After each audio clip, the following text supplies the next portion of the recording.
Hi everyone, this is Graham Cowan and welcome to another episode of The Caring CEO.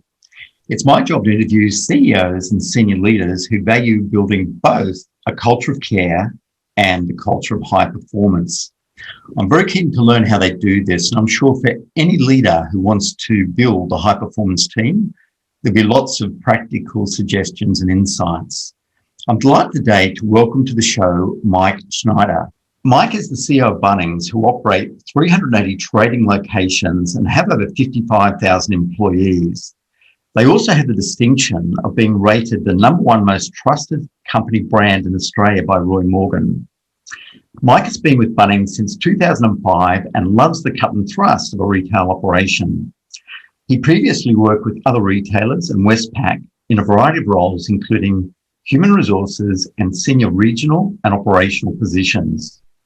Last year, Mike interviewed me for Bunnings employees to listen to, so I'm really looking forward to reciprocating today. Welcome, Mike. It's great to have you on the show. Graham, great to see you again, and hopefully your 2021 has started really well. It's certainly busy in the retail world, but it certainly remains a very interesting time as well. And that's an interesting place to start. How would you rate, this year compared to the end of last year in terms of the disruptions of the pandemic?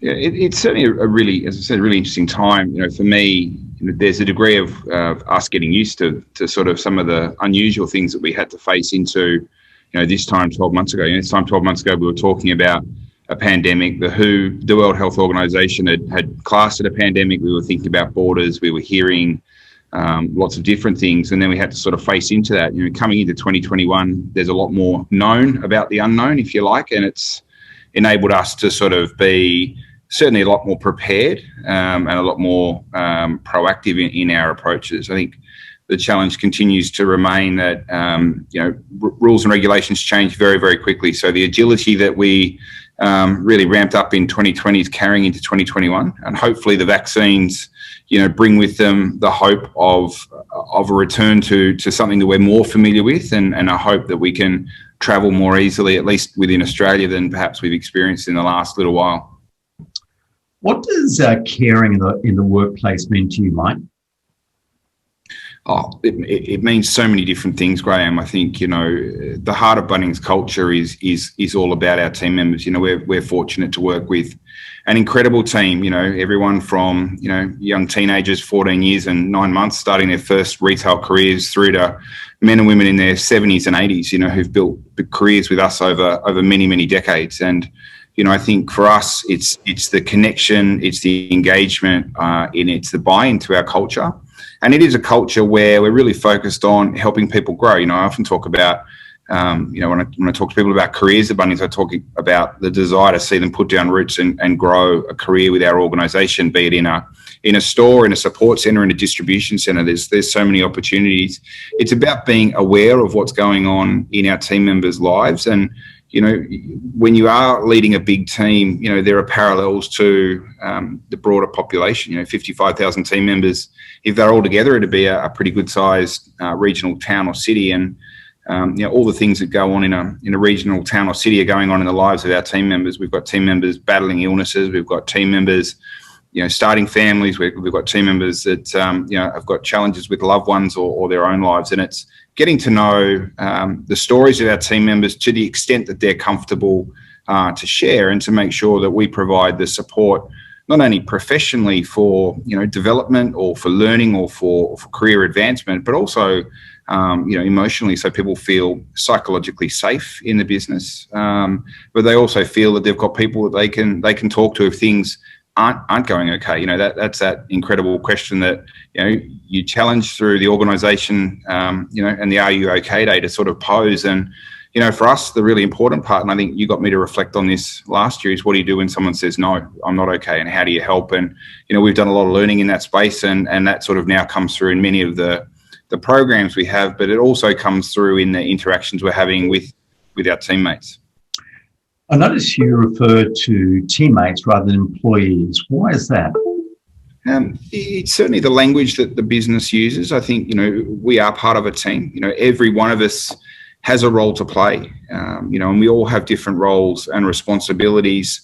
But at the end of the day, no one team member is more important than another team member. And I think that sort of connection is really important. It's a language that permeates the organisation. For me, when I hear other CEOs or other organisations talk about staff or employees, there's something a little bit distant about that. Team to me feels closer, and that's just a personal opinion. Everyone will have a perspective on that, but to me, it feels a little bit closer. We are a work family for people. We're not a substitute for people's families, but we're a work family. And I think that sense of camaraderie and teamwork, it's one of our guiding values.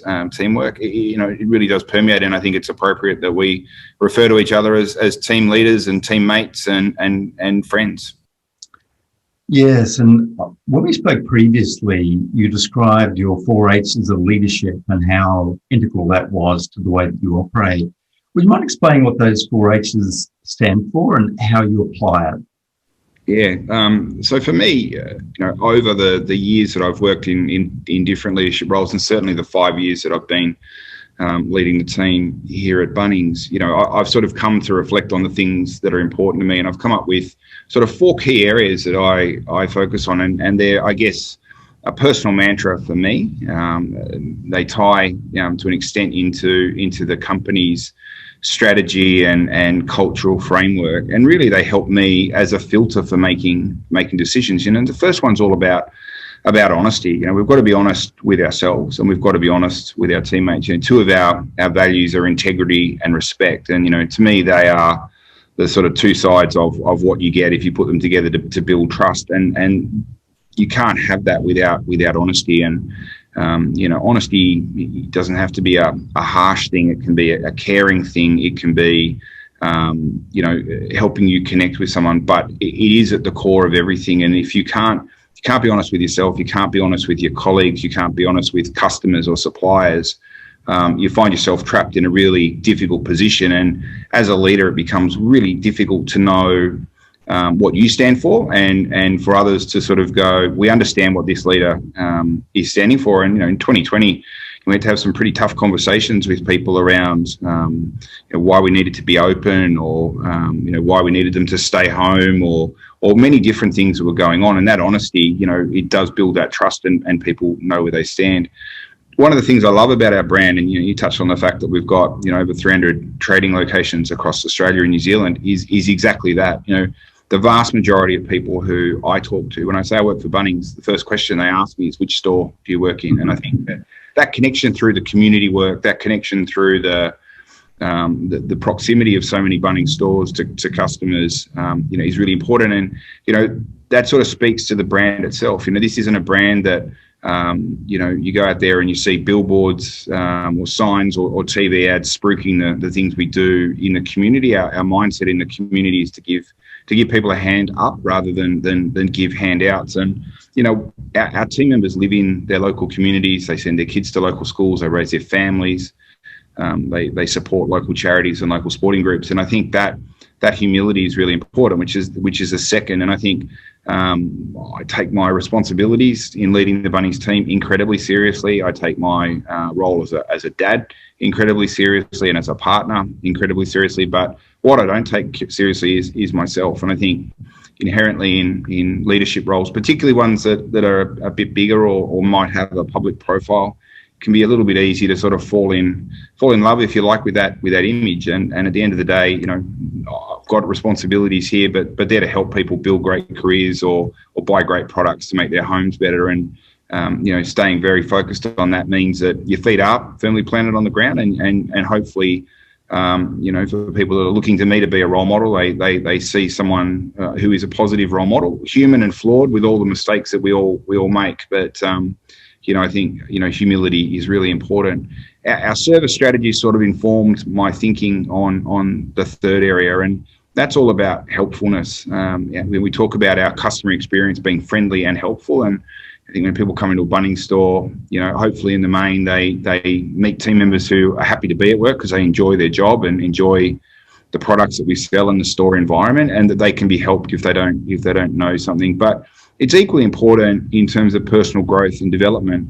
I'm not here in this role because I'm a particularly great leader or particularly great leader. I'm here because I've had a variety of opportunities, but embedded in those opportunities have been people who've seen something in the way that I go about what I do and have taken the chance to give me a go. People that hired me to join Bunnings, people that gave me opportunities to take on more responsibility, right back at the start of my career, the very first store manager in a Target store who said, there's something in the way you go about things. Would you like to do a management traineeship?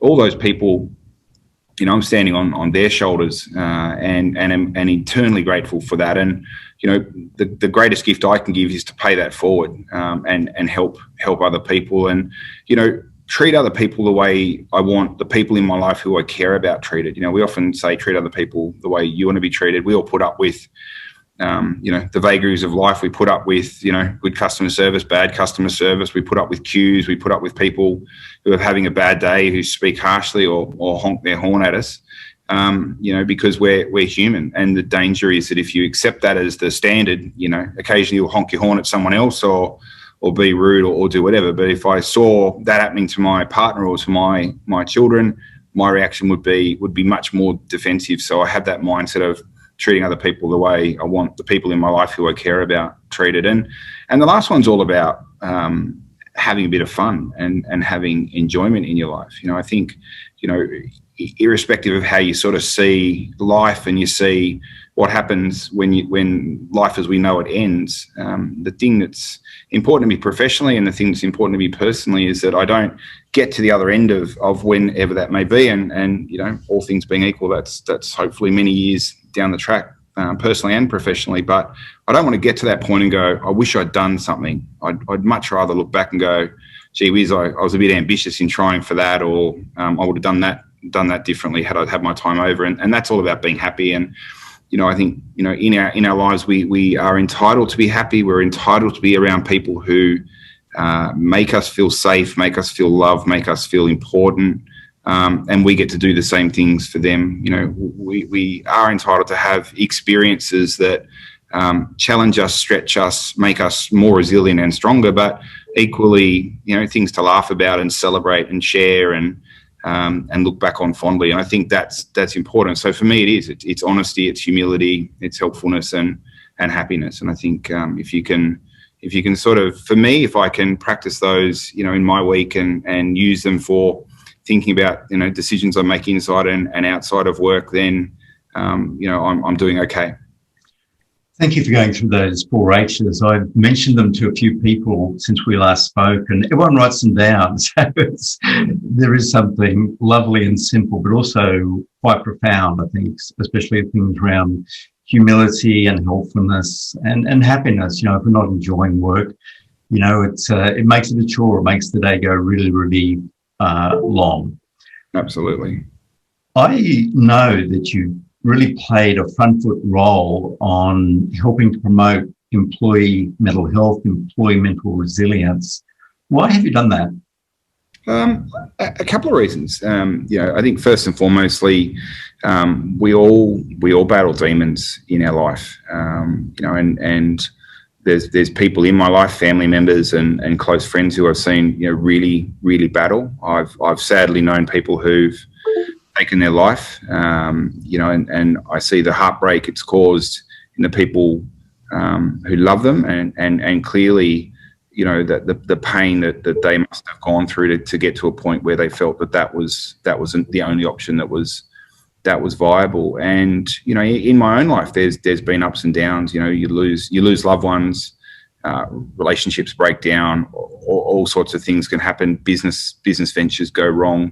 They all sort of stack up, like little bricks on your shoulders over time, I guess, and you start to sort of, get down on yourself. And I think the importance of, whether it's the 4 or 5 people in your life you can call at any time and they'll drop everything to support you, or it's an EAP provider that work says, hey, speak to these guys, they can help, or it's a psychologist. We have coaches for everything, Graham. I had a coach that's helping me prepare for a bigger run later in the year. I've got a business coach. I've got my medical doctor, who I guess is my physical coach. Why would I not have a trusted partner in the headspace of having someone who's helping me build my resilience. And I think it's been a topic that people haven't wanted to talk about in the past, because somehow it's seen as a weakness. If I leave here today and I fall down and break my arm and I'm wearing a plaster cast on my arm, everyone goes, "Oh, what happened? I hope you get better soon." I think sometimes when we expose those emotional or psychological wounds, people get nervous because they're not sure how to handle it. And often it's just, it's just saying, "Hey, would you like to talk for a little while?" And simply the act of talking things out can be it can be the first part of the triage to say that, there is a way out of this. And I think it's important that we take the time. And, you started on care, when you care for people. And one of the things that's important for us and certainly for my leadership team at Bunnings is, we know our closer teams pretty well, so that, if you're always pretty upbeat and, always sort of in early at work and, engaging in things, and then suddenly you become, quiet and withdrawn and you start missing a bit of time at work, that's a good indication that maybe something's not quite right. Maybe it's something that has happened that sort of damaged a relationship, with you as a colleague, but it could be something that's going on outside of work. And having the courage to start the conversation, which is the beauty of asking someone if they're okay. It is that simplicity. You start a conversation, and I feel a responsibility to make it really okay at Bunnings to talk about how you feel and talk about what's going on in your life when you need to, and you're looking for help and support. And I've had teammates help me through some pretty tough times, and I've had professionals help me through some pretty tough times. And that's so incredibly important, because on the other side of it, when you've worked through what's sort of eating away in between your ears, you come out of that stronger, more resilient, and you absolutely come out of it with a desire to help other people as well. You have a very large workforce, very dispersed. How do you keep track of employee mood in real time? Do you have any indicators or things that you look for? Yeah, well, you touched on the interview that you were kind enough to do for the Bunnings team and I last year, and we broadcast that through our enterprise social media channel. We run a tool called Workplace, which is a Facebook product. There's WorkJam, there's Yammer, there's all sorts of platforms that I know other organisations use. But we can put content into that. We can live stream. And I know last year, one of the things that I learned at the start of all the lockdowns, that I might have learned some of, but I certainly wouldn't have learned the degree of it, was just the fear that our team had. We had politicians coming out saying there were border closures, there were lockdowns, there was, the media clearly, has a role to play in keeping us informed, but I think at times it plays a role in maybe scaring us or in their drive for us to click on an article. The headlines become more and more outrageous, and that eats into your mind after a while once you start reading a lot of it. And if we didn't have that platform, and I'd ask my senior leaders and their teams what was going on, you'd hear that people were nervous, but it's paraphrased, right? Like when we pass information on, it's not quite a Chinese whisper, but maybe the anxiety gets taken out or the energy gets taken out. And when you're sitting in a boardroom, and someone's telling you, it's very different to reading firsthand what our team are saying. And we got that really clear window into how the team were feeling, and we were able to listen to that. We were able to respond. We were able to take their feedback on board. And so many of the things that Bunnings has done through this period have been led by our team, have not been led from it's been truly team level driving that, rather than someone coming in as an expert or an executive and issuing edicts. And I think that's helped us get fantastic buy-in and trust in leadership from the team, but equally a passionate desire from the leadership to really make sure that everyone's being supported. And I think however you're operating your business, having those very open lines of communication are important. And I think as senior leaders, you can never underestimate just how close to the source you need to go to get information, because the most significant risk businesses face is that messages are curated because they become more palatable for a senior leader to hear, or for you to deliver to a senior leader. And bad news has to travel fast, worries have to travel fast, fears have to travel fast, so that we can care and support. And that's been a huge learning for us over the last 12 months, and we've got so much better than we were before. And I think it's about, I'm going to say it's between 45 and 46,000 of our Bunnings team are actually on Workplace. So it's an enormous number in our population, which continues to grow. And that engagement and participation is very, very strong. So it is a really good lens into how the team are feeling at any given time. Fantastic. What do you think is the best way to plan a day? I think, what's the old saying? Set your goals in concrete and your plans in sand. I think 2020's taught us that many of the things that we anticipated we could do didn't happen, and things we didn't think we could achieve could be achieved. And I think there needs to be flexibility in the day, and equally there just needs to be time for you not to be busy. We were talking just before we started recording about holidays. I was fortunate that I could have a long break over the summer, the longest of my working career, and an amazing team that are really talented and skillful, and I could be away and they could run the business incredibly well. It reminded me of the importance of time, and it reminded me of the challenge of, particularly in the operating environment that so many of us are still in now, where screen time is a big part of the day. That ability to get outside, have fresh air, do some reflection, put mobile devices away for a period of time. It's funny how they encroach on everything, and you just stop listening to people around you, and you become absorbed in that. And in some ways you're so incredibly connected, but arguably you're probably more alone than you'd otherwise be. And surround yourself with people that you care about. Those things are really important, and set clear goals for what you want out of a day. And have the courage to sort of go back and look and say, am I achieving the things that I'm achieving? And if not, interrogate the why. Am I being too ambitious? Am I being unrealistic on what's practical to achieve, or are there things getting in the way that I need to sit down and work through so that I can be more focused? And sometimes it's the things eating away at us inside. They jump in your head when you're trying to solve a problem, or they jump in your head when you're trying to read a spreadsheet or a P&L or whatever. And that's where you've got to be able to take that time out and have good conversations with the people who can help, so that you can massage those mental knots out and get back to the things that are helping you enjoy your career and put food on your table and pay your bills. What are the important elements of self-care for you?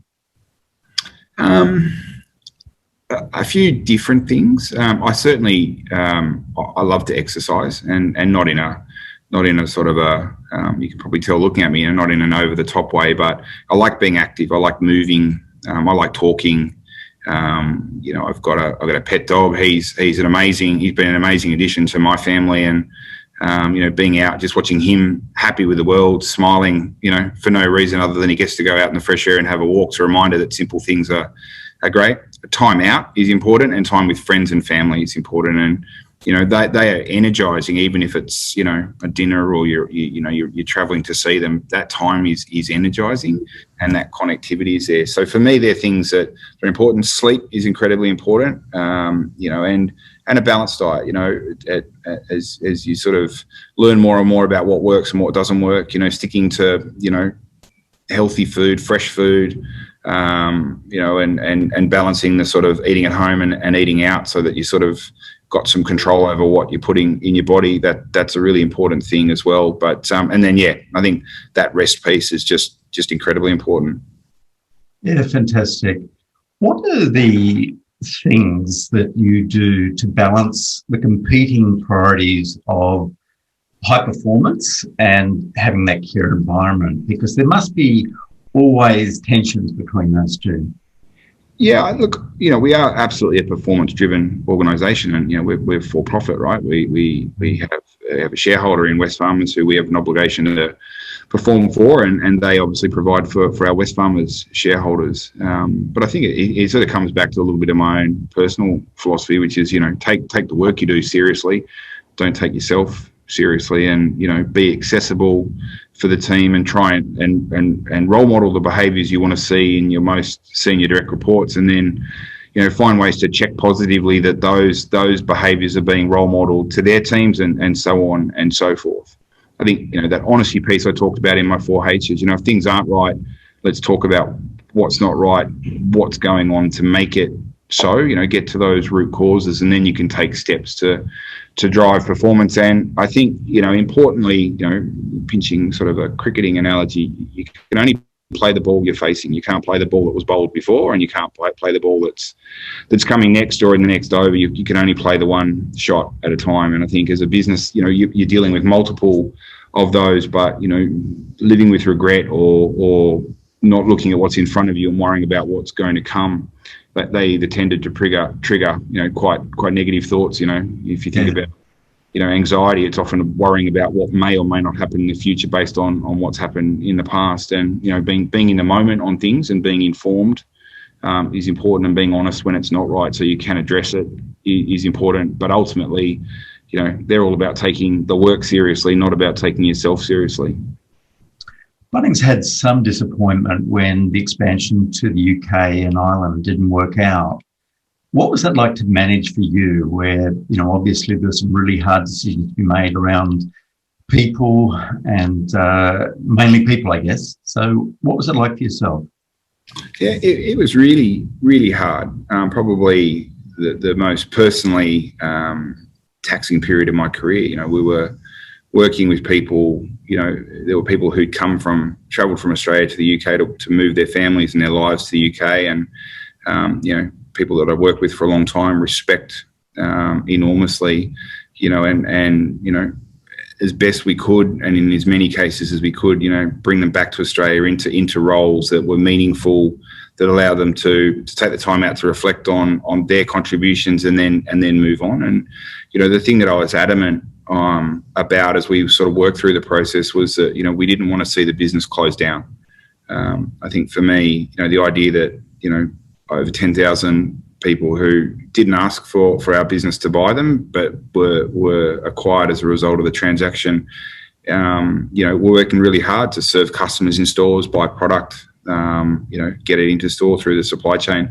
So selling the business as an ongoing venture was important, and we were really lucky to find some really talented UK-based leaders who, you know, have done a great job in, you know, taking the business back to what it's been famous for in the homeware and garden sector. And as I understand it, it's now, you know, ready for sale out of private equity. And I think the team that lead it now are doing an amazing job. You know, I think the hardest day of my career so far was standing in Milton Keynes, which is to the north of London, you know, in a room of team, and say, look, you know, we've made the decision to sell the business, and, you know, I'm really sorry it's not worked out. But, you know, the thing I look back on, you know, proudly is that, you know, whilst there's been, you know, some redundancies and structural changes, the vast majority of that team, you know, have chosen to stay with the business, were able to stay and continue to have that livelihood. And to this day, I've got incredible friendships with colleagues from the UK. And, you know,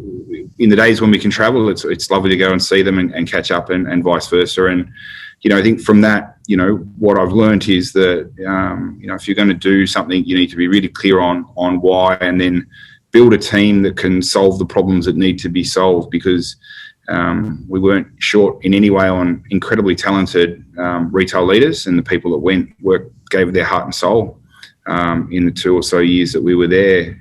But, you know, if you're going to go and play football, send a football team. If you're going to go and play netball, send a netball team. And picking the right skills and competencies for the job at hand is important. And that's been the same here in Australia and New Zealand. You know, one of the areas that we've, you know, gotten into a little bit later than others has been in the whole digital and online space. And, you know, what was clear when we looked at the skills and competencies of people in Bunnings, there was some skill, but nowhere near enough to do the work that needed to be done. And we embarked on a really ambitious agenda of acquiring people who not only were amazing code writers and, you know, digital operators, but they're really great people and they fit the Bunnings culture. And that's been just so good to see how we've transformed that part of the business and done it in a way that's aligned to our brand, and done in a way that's aligned to our culture. And look, plenty of mistakes along the way when you're doing new things, but we've also had plenty of fun. And, you know, 2020 showed, you know, that presence in the digital space was incredibly important for the community who, you know, hunkered down for 23 hours a day at home.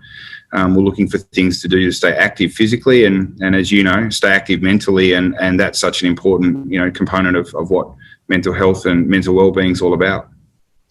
That digital transformation, I guess most organisations were really forced to fast track stuff to do things more quickly in that area. And yet I know that you have around 30% of your employees that are 50 plus, and people stereotypically say that, older people can't learn new tricks. What's been your experience with that? I'm going to join that brigade later this year, so I'm passionate in believing that it's not the case, obviously. But look, I think what's been great about our more experienced team members is that they've lived these lives before they've come. Many have lived their life before they've come to Bunnings in terms of build a successful career in a profession or as a trade, and they're looking for a second or perhaps a third career. And many have grown up and grown into Bunnings over many years. There's so much knowledge and wisdom there to help our customers with the how-to. So even if a customer's buying product online, often they're coming into the store, for some tips and advice on how to do that. These team members play an incredibly important role in helping our younger team members, get that encyclopedic knowledge of where every tap and widget in a store is. And equally, our younger team are fantastic at educating, those that are less comfortable with online or digital technology to get in and use that. And many of the things we do in store now have a real blend between, physical things and digital things, the sort of handheld technology to scan products, process transactions. They're very intuitive in the way that they work. And, I don't think, I think they're age agnostic, to be honest, Graham. I think people can pick them up and they sort of plug and play, and technology is permeating our life everywhere, mobile devices and things that, when you and I were starting our careers, if you were lucky enough to have a mobile phone, it was analog, and it certainly didn't do anything other than send or receive a call. So it was very big. Very big, and not much battery life. But and thank goodness we've gone through a pandemic with the technology we've got, because I'm not sure how the community would have coped from a connectivity point of view without it. But look, it's not something that presents as an issue, because we just make sure that our training and our development is aligned. And I think I think the physical retail store environment has an incredibly exciting future. I think that online sales over the next decade might get to 10, maybe even 15% of our revenue, but that means 85 to 90% of our revenue is coming from customers coming in store, and that tells us just how important that experience is, and why we want to continue to value it and reward it, and actively go out and seek to recruit people who've got that experience and can bring that with the right culture into Bunnings. Why do you think that Bunnings is the number one rated trusted company in Australia? Look, the challenge with these surveys is always they tend to move around, and often it's the supermarkets and the bigger businesses. I think there's I think through COVID, there were so many things in our life we couldn't do, and as I'm based in Melbourne, and for Melburnians there was a pretty dark 2.5, 3 months of curfews and permits and restrictions on distance and rings of steel and all sorts of things that alone can trigger you to not to feel a little bit unsettled and a bit anxious. But going to Bunnings, in many ways it's that term third space. We've got our home, we've got our work. Bunnings is a place I can go to feel safe. It's a place that feels familiar. The team are giving me a warm welcome, even if it is through a face mask. So there was a sense of normality. This is part of life that I remember when a lot of life has been turned upside down. I think that certainly that reassurance for the community, was really good. I think the community and government have learnt the importance of the products that we sell in our sector, not just for emergencies. Outside of Victoria and the 50 stores in Victoria, all other jurisdictions have seen home improvement as an essential retail business during other lockdowns, and most recently in Perth, partly because it gets pretty urgent if your hot water system breaks or your smoke alarm goes, or something's unsafe on a parent or elderly person's home. But equally important is just that, that piece about staying active. And I think that, we were able to provide customers with things to do that you could look at and go, I painted that room, I planted that garden, I've returned this piece of furniture to its former glory, I've done some craft. And I think the feel good that comes from that is important. And I think equally, we don't in any way, shape or form, actively promote the work we do in the community. But I think that the actions we take in our communities, the things we do locally, whether it's a local preschool or, soccer club or cricket club or netball club, the things we do there, they do build trust. And I think people know that there's a genuine desire to be a part of the communities in which we live in and to help.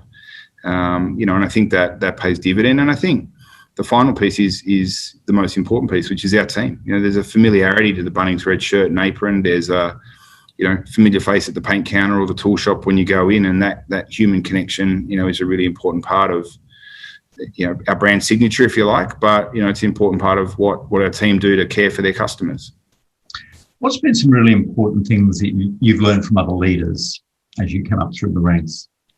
It's a great question. If I look at all the leaders that I've worked with over time, I sort of would take it as a bit of a smorgasbord. There's things I've taken from leaders that I look to replicate. Passion, enthusiasm. Really trying to sort of make sure that when I communicate, I do it in a way that energizes the people around me. Equally, attention to detail.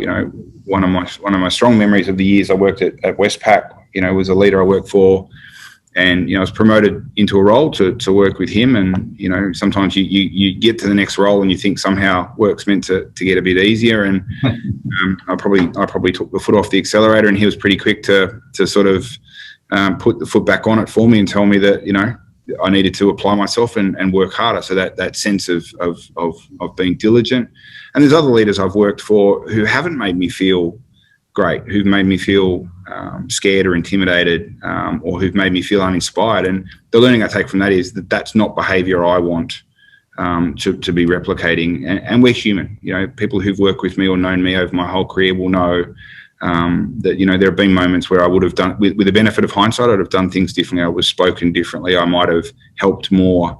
But it's all part of the learning journey. And I think that's where being honest with yourself is important, because one of the dangers of leadership roles is that it's not too hard to tune out the bits that you don't want to hear and just focus on the good things. And it's important that you've got people around you who will speak the truth regardless of the fact they're speaking to you, and they care about you enough that they'll go, can I speak to you for 5 minutes in private? I heard the way you spoke at this, or I saw what you did here, and it doesn't feel like you. They're checking you're okay. That's really lovely. But equally, they're the bumper rails that are pushing you back into making sure you are being the most effective leader that you can be. So yeah, I've been really privileged. And as I said, so many of those took a chance on me, encouraged me to try something new and continue to build my career. And that's why I love watching and love helping people, build fantastic careers in our business. And if it's not the right company for them, help them leave on really good terms, but then really help them to find their next role in a way that's really positive. Yeah. Have there been any books that have been particularly influential for you? I'm an avid reader. I actually started my academic career studying to be a high school history and English teacher. So, I love autobiographies. I love autobiographies about political leaders, about business leaders. And it is a little bit about trying to sort of sort through the sort of the things that are going on in the world, or things that have happened in the world. I love reading historical texts. There's a lot that goes on today that has happened in some way, shape, or form before. Saw a documentary on the Spanish flu epidemic of 1918, 1919. And they were closing borders, putting people in face masks and sending people home. And here we are 100 years later, and we're closing borders, putting face masks on and sending people home. So some things do have a habit of repeating. I recently read the Julia Gillard biography, and for me, what really shone through, really shone through in that book was not only her incredible intelligence and humility, but also how much, unconscious bias is still in the world when it comes to gender balance and gender equality. And, those are really important because they do inform your thinking around what's my own unconscious bias, whether it's in relation to gender or in relation to, Aboriginal and Torres Strait Island people or Maori people for our New Zealand business, or people from the LGBTIQ community. And we all think of ourselves as modern and contemporary and open-minded. And, I read a book like that and you go, wow, I need to think harder about some of these things. And it's anything I can read that forces me to think, is really, really what sort of lights my fire. And, you do need to sometimes sort of sift through some of the sort of glory hunting that some biographies and particularly autobiographies tend to have. But you do take really good learnings as well. Yeah. What have you done to, I guess, encourage women to come through into leadership? What sort of things do you have in place for that? A variety of things. I think, one of the things that we actively do is track and measure career development for our leaders. We have very robust people planning processes, and that's something that it has been important to me my whole time at Bunnings, and many of the things that we do in Bunnings, and in fact some of the processes more broadly within the Wesfarmers Group, come from some of the things that I brought, and I brought those from Westpac. I didn't invent them. I just had them in my bag of tools from roles I'd previously had. I've got some incredible senior executives around me who are women. My 2IC and Chief Operating Officer, Debbie Poole, my HR Director, who also is the Director for our New Zealand business, Jackie Coombs, Leah Bolter is our Director of Digital and Analytics, and Maria McCarthy is my Corporate Affairs General Manager. All four of those women report directly to me. Three of them are on our board, and they're important positive role models for women in our organisation. We're continually challenging ourselves around access to leave, access to benefits, access to flexible work, and actually really working to make sure that we encourage men to do some of that as well. One of my great regrets now, looking back 20 odd years ago, is that when my kids were born, it just wasn't thought of that, you'd take time off to spend at home, and you certainly didn't have parental leave to do it. If you were doing it, it was coming out of annual leave or potentially sick leave if you're with the kids and they were crook and you picked up one of their bugs. But I love now that we've got, couple in business who have kids, and dad takes a few months off, their mum takes a few months off, and that they strike a balance and they're continuing to build their careers. We've got one of our senior female leaders in Queensland who's had 2 children now and is running an area in Bunnings, but doing it on a part-time basis. These are things that 4 or 5 years ago we wouldn't have contemplated, because they looked hard or looked difficult. And I think it is one of the benefits of the last 24, 36 months that workplace flexibility has become an emerging mega trend alongside technology, and COVID hit the afterburners on both. We had jobs in our business that we said couldn't be done from home. Not shouldn't be, but couldn't be payroll because we couldn't possibly have confidential team member data, sitting on someone's computer in their lounge room. Well, suddenly you got COVID, people need to get paid. Guess what? They're doing that at home and doing it safely and securely. And those sorts of things will only make us a more flexible place to work in the future. We want people to come back to our support centre. That's important for the sense of connection and community, but it'll be in different ways. It'll be different days of the week. It'll be different hours, and it won't be 5 days, 9 to 5. And our team members in stores, they enjoy good flexibility too, albeit they've got to be in the store environment to serve their customer. But departments they work in, shifts they work, learning opportunities that present, all create the opportunity for a flexible, career in our stores if that's what a team member wants to do. When you think over your career today, what's something that you feel really proud about?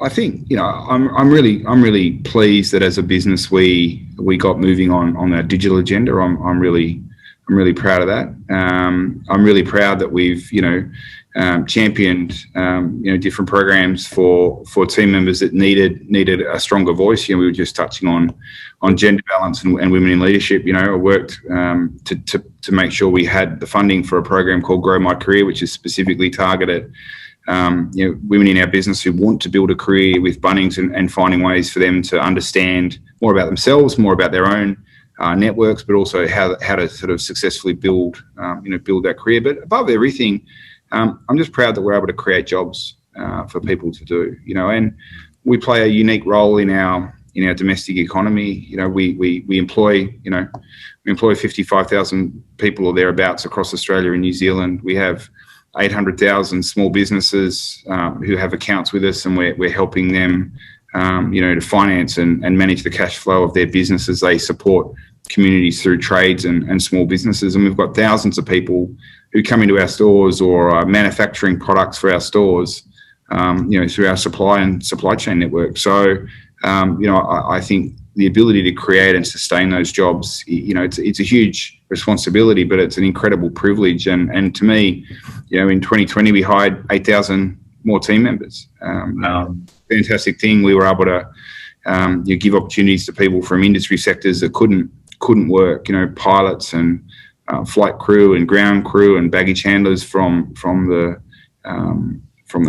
travel industry, people out of tourism, people out of sporting clubs when codes were shut down or clubs had to downsize. And that's been really lovely to be able to do it. And obviously, it comes because customers have needed to get to us to get those products. And there's been a commercial benefit for the business in that. And those that saw our full year results last August would see that. But the benefit of that commercial strength is the opportunity to actually go out and bring more people in and create opportunities for them. And hopefully over the months ahead, we lose some of those team members for the right reasons. They're getting back into a cockpit of a plane, or they're getting your bags onto the conveyor belt, or going back to the footy club or the sports club, because if that's what their passion is, that's what we'll be happy to see them do. But if they find a new passion for home improvement, then I'm pretty certain we're gonna keep some pretty amazing people as well.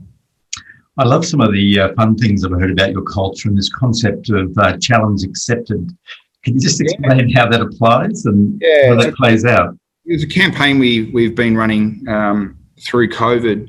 So, I touched earlier on the community work we do, and the signature element of that is the community barbecue, and that raises tens of millions of dollars for small community groups around the country and in New Zealand every year. And in COVID, we weren't able to do that for months on end. And whilst we were able to help groups that had their barbecue booked in, within a few weeks of not being able to do it, we were left with sort of the quandary of how could our team members at a local level do things that were meaningful. And we were doing one of our live streams, a little bit like this, to our team, talking about it. And one of the young coordinators in one of our stores was a bit skeptical about whether or not we were live to air. And in the questions he posted, if you guys are live to air, we'll mic drop and give us 10 push-ups. I had to think about it for a minute, more not about actually doing it, more whether I could do 10 or how I was going to gracefully get out of it at 5. But I managed to get through the 10. And, we sort of, from that, one of our comms team, said, I wonder if we did this as a theme throughout the year. So, we did challenge accepted on the push-ups. We did challenge accepted on some dancing. We did challenge accepted on Battle of the Bands. And what we would have is this enormous groundswell of activity and energy from the team. So it was really motivating for them. And at a time when people are doing it tough, doing things that are fun, brought a lot of camaraderie to the team across the business. And then, our team would vote on who they felt were the best ones, and those teams would then win money to actually donate to community groups of their choice in their local community. So we sort of found a little ecosystem we could create to create a bit of happiness for our team, have a bit of fun and a healthy rivalry, but also do good for the community. And it's amazing how innovative our team are. And there's no way, I think, sitting there thinking about our communications, that I'd have even contemplated something like that. So again, it's a willingness to listen to our team and put things in place, and when they work really well like that, it becomes something that we'll stick with for some time to come, I'm sure. Yeah, I love the story of a whole store employees or team members all doing it at once, like all over Australia. So a wonderful message. Yeah, some fantastic. We got some fantastically talented team out there as well. That's for sure. Not just in selling home improvement, but some singers and dancers. Not me, but we've. What advice would you give to a new Bunnings manager? That's worked well in the store, seems to have a lot of the right qualities, but suddenly they get this promotion. Suddenly they're responsible for other people. What advice would yours be to them? A couple of different things. Be as authentic as you can. And the easiest way to sort of litmus test that is, am I similar in my style and mannerisms and communication when I come to work as I am when I'm at home, or I'm out with friends at a park, or over dinner or something like that. And I think if you're starkly different between the two, and there is a work version of ourselves and a personal version, but the more that they're harmonised, I think the closer you are to the most authentic version of yourself. Be prepared to make mistakes and take chances. Be willing to apologise when you get it wrong. I think one of the greatest weaknesses that I ever see in leaders are the leaders that get things wrong and then don't say sorry. I think we're human. We will make mistakes. We should say sorry. And that's something I've learned. Earlier we were talking about what you learn and don't learn from leaders. I've worked for leaders that just won't apologise. They get things wrong. Apology is a sign of weakness. That's the greatest misnomer I think I've heard in leadership. Admitting you get things wrong and putting them right is an incredibly important part of building trust and building credibility, and having a bit of daring and trying things is an indication that there is an ambition to see things done better, or to grow your career, or help make things better for people. And I think I'd circle back to the helpfulness that they're in the role they're in because someone's taken a chance on them. They should do that. They should pay that forward, and that adage of treat other people the way you want the people in your life you care about to be treated. They be sort of the sort of little post-it notes that I'd be passing on to say if you do those things well, you're going to have a lot of fun being a leader, and you're going to grow, and you're going to lead some amazing people and learn from them, and they'll learn from you. We've just got a couple of minutes left, but one question I'd be really interested to get your thoughts on. You mentioned you love to read autobiographies. If you could have the choice of anyone, living or dead, to share a meal with, who would you choose? Oh, it's a big list, and lots of different people that I'd want to spend time with. I think it would come back to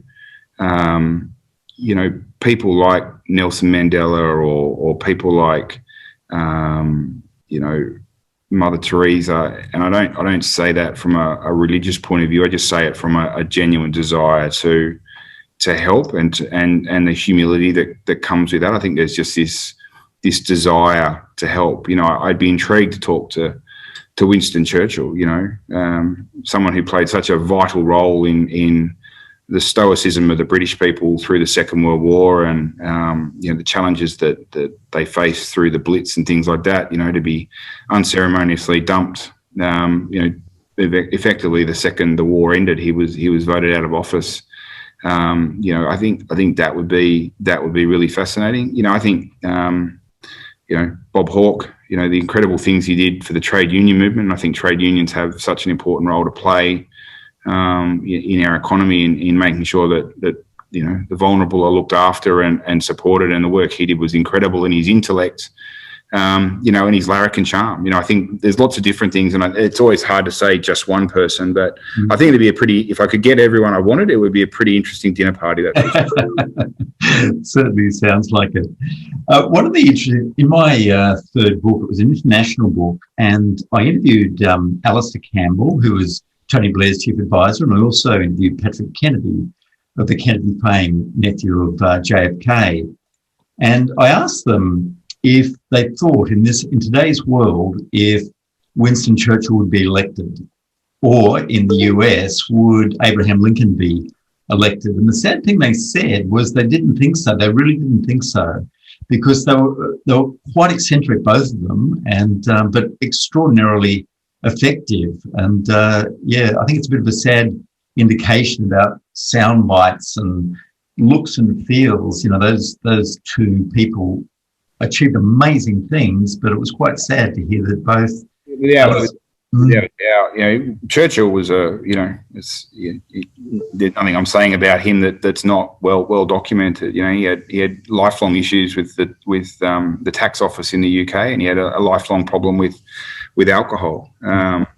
Both of those things in today's media cycle would be, I'm sure there'd be headlines like outrage and fury. I read some of those things, and I worry for our community, because I worry that they trigger people in different ways. But I also stop and wonder, how accurate are those adjectives? Adjectives are describing words, and there's a couple of publications that seem to use words like outrage and fury on every second headline. And I don't know about you, Graham, but I don't have the energy or the time to be that furious at that many things. I think leadership, particularly public service leadership, is hard.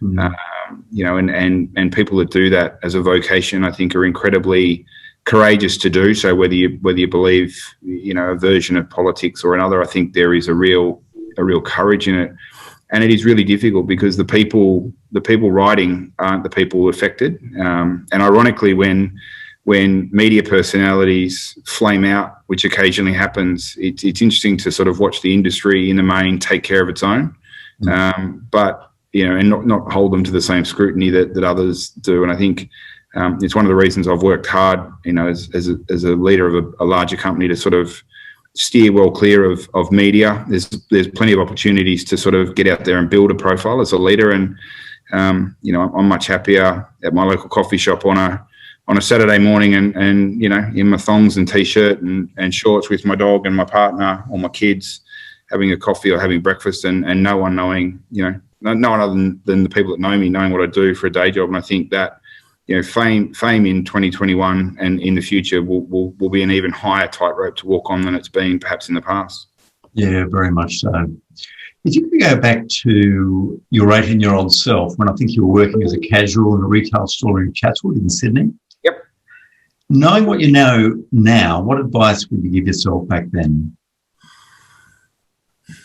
It's an incredibly hard question to answer. I think, the thing I would say to myself, because I think I've lived this, is say yes to the opportunities that present themselves and be willing, to take a chance. I've changed companies, changed jobs, changed places that I've lived. I've lived in the city, I've lived in the country, I've lived in 4 different capital cities across Australia, and I've worked quite a bit in the UK and Europe and New Zealand. And, if I'd said no to all the opportunities as they came up, chances are I wouldn't be doing what I'm doing today. But more importantly, I wouldn't have had the experiences and met the people that I've met. And as you gain a few years and a few grey hairs, you learn that not every answer has to be yes, I'll give that a go. You become a little bit more circumspect. But it's one of the things that I challenge high potential young leaders in our business to do is, while life allows them to do it,